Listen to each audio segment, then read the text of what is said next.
For the most part, it stopped. Some of the conversation continued with a couple extra people, other people. But for the most part, the hate stopped. And again, maybe people just moved on. Maybe they realized that they couldn't trump an argument from someone who wasn't a moron. Or maybe they just realized that was the wrong thing to say and they backed off. None of the above, all of the above, some of the above. I don't know. I like to think it was some of the above. That some of these people realized, you know what? That was an asinine thing for me to say. I'm going to back off. Because we've all been there. We've all said dopey things. I know I have. And I will say dopey things that after they came out of my mouth, I thought, why did you say that? Okay. That doesn't mean we're a moron. That doesn't necessarily mean we're hateful unless it continues on. What that could mean is, you know what? We didn't think this through. We said something that we either thought was going to be funny, would make our point, whatever, but it was the wrong thing to say. If you back off and don't say it again and don't make a habit out of it, no harm, no foul. That conversation, by the way, was a win.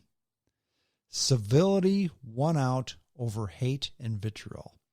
Perhaps,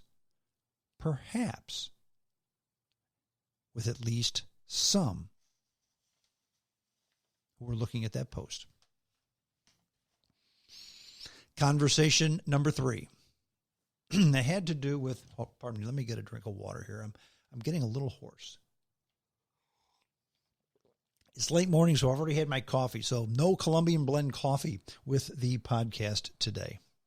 But number 3 had to do with an article on Michael's Arts and Crafts. Okay. And the article headline basically says, Michael's Arts and Crafts joins an organization called Open to All, the Open to All campaign, which embraces the LGBTQ inclusion. Okay. Now, the story was posted by one David Usher, a conservative guy who brings up obscure but very interesting topics, and he opines on them, okay? Now, Open to All's mantra is to convince businesses to allow all people, regardless of race, sex, color, creed, religion, etc., access to their services, okay? Now, in the past, Usher has voiced favor in eliminating politics from business. By the way, a position that I agree with, very much so, okay? Now here, however, he called for a ban on Michael's because they were serving the feminist, socialist, sexual revolution, Democrat agenda and not doing their shareholders a service because it will hurt the stock price. So how did I respond to that? Well, I simply asked, I said, why wouldn't you welcome everyone into your store to spend their money with you? Isn't that about as non-political as it gets? Now, Usher said that he's defriending me on Facebook because he doesn't allow liberal trolls, that would be me. He doesn't allow liberal trolls to clutter his page and make him waste his time debating the obvious. Those of you who even know me a little bit, I'm anything but a liberal troll, okay? I'm anything but a liberal anything. And those of you who know me know I'm telling the truth. My belief is that Usher doesn't want to debate the subject because he knows he would lose the argument. Now, I've invited him onto my podcast. He's ignored my request. This particular conversation, fail. And I don't know why this guy did it, okay? I've never been a guest on Coast to Coast with George Norrie, so I cannot read minds, okay? But if you alienate everyone who questions your statements, you're a straw man without merit. And again, I didn't say, hey, MFer, this is the way I think and you're wrong. I asked a question. I had hoped he would give me a response because that response could have been, I don't know, I'll never know, because he's opted to stick his head in the sand and not listen to my my counterpoint to his point.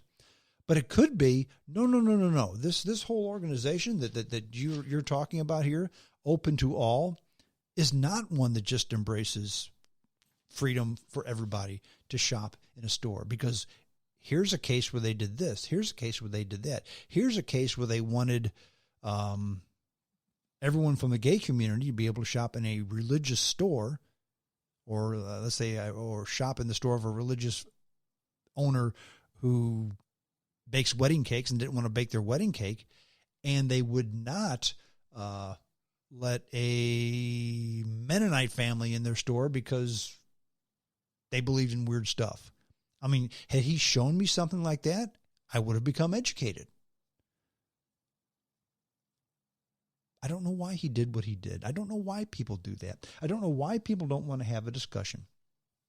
Now, maybe he just doesn't value my opinion. If you don't value someone's opinion, you can always ignore it. But by defriending somebody on Facebook, and I've had people do this to me before, this is not the first time. And by the way, the people who defend me on Facebook, 100% of the times, when they go out of their way to say, that's it, you're off, I'm not listening to you anymore, conservative people. In other words, people who I tend to agree with more than disagree with. Now, who does not defriend me on Facebook, at least, and they may have, but maybe they've done it in a stealth manner where they just kind of disappeared, are those on the left. They don't tend to exclude me from their conversation. They'll call me names, but they won't exclude me from the conversation. But I just found it interesting. And I've always wondered why. Why if somebody has an opposing viewpoint, and if they express that opposing viewpoint in a non-demeaning, questionable, let's talk about this way, why somebody like that would want to be ignorant and ugly? Even if at the end of the conversation, you know what, maybe you brought up a point or two, but I just disagree with what you had to say, so we're just going to have to agree to disagree. That's not a bad way to end a conversation. Because what that does is that closes the topic for now, but it keeps the topic open for another day, place, and time, and subject. I will tell you this, and I will go to the grave believing this. The more people that you have who chime in on a conversation, let me rephrase that. Let me amend that real quick. The more free-thinking people that you have that chime in on a conversation, the better chance you have of finding out the truth. Just like that article that Charles Jaco posted. It wasn't fake news.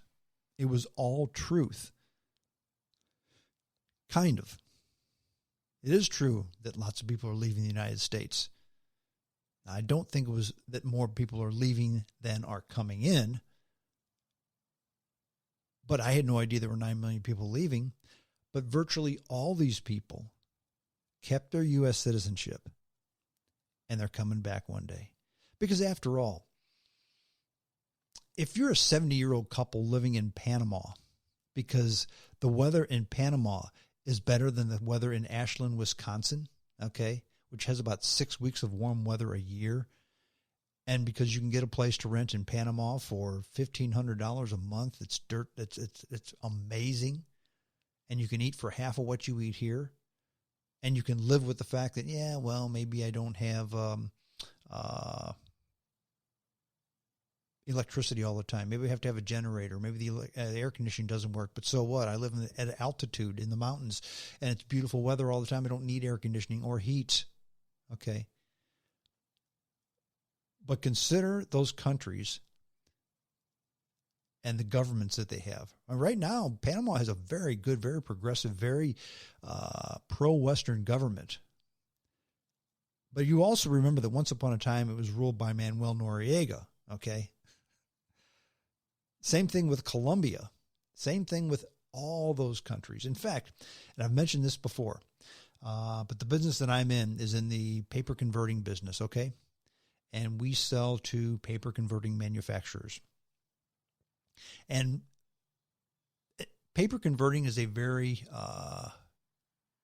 labor-intensive And it's expensive to do, okay? The real estate is expensive, and there are virtually no paper converters in major metropolitan areas. They're all on the outskirts of a city or in the suburbs or in the middle of nowhere, because that's where ground is cheaper, okay? Labor is cheaper as well. Many manufacturers do that. The exception is the city of Miami. The city of Miami has 3 paper converting manufacturing companies in the city of Miami proper, okay?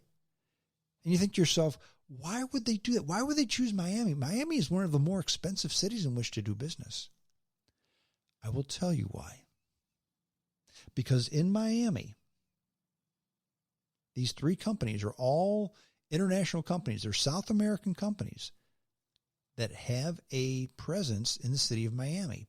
And the reason is because their owners say, look, when we have a coup d'etat in our country, we want to be able to have a safety valve where we can still manufacture at least some of our goods. They didn't say if, they said when. So they're willing to pay more to have a place in the United States as well as in their home country, because they realize there's going to be no coup d'etat here. There's going to be no revolution here. We're stable. We're safe. We're the place where everyone wants to go. When a crisis hits, everybody buys our dollar. The United States is the best place in the world to live, bar none. That doesn't mean we don't have problems. That doesn't mean that there's not room for improvement. And that certainly doesn't mean that there's other places that are fine places to live as well. Okay? But I'm here to tell you, if I'm looking for a nice warm place to live that's inexpensive, I may consider Panama. Once upon a time, I seriously considered the Philippines. I did. But the trophy wife wouldn't go with me, so I guess it wasn't worth it. So I've considered that. But if you're looking for a warm, cheap place to live, it might be Panama or the Philippines. But if you're looking for a safe haven where the government won't be overthrown or your money won't become worthless, it ain't there, Bubba. It ain't there. It's here. And you can refute me on that if you want, but you know that you'll be wrong. Well, that's it. I'm done. Hope you enjoyed the podcast. JamesStrongShow@hotmail.com. That's my email address. Best thing to do when you listen to this podcast, okay? And you may listen to it because somebody sent it to you. You stumbled upon one of the many formats that houses the podcast. That would be SoundCloud, Spotify, iHeartRadio, iTunes, Twitter, Facebook, Spreaker.com. You may have, or maybe a friend sent it to you. You think, wow, this knothead isn't half bad. I'd like to get these podcasts on a regular basis. The easiest way is send me your email address. Send that email address to jamesstrongshow@hotmail.com. I will send you the latest podcast upon publication so you can download it and listen to it at your leisure. That's it. That's all for now. Hope you enjoy the week. Until next time, this is James Strong saying adios.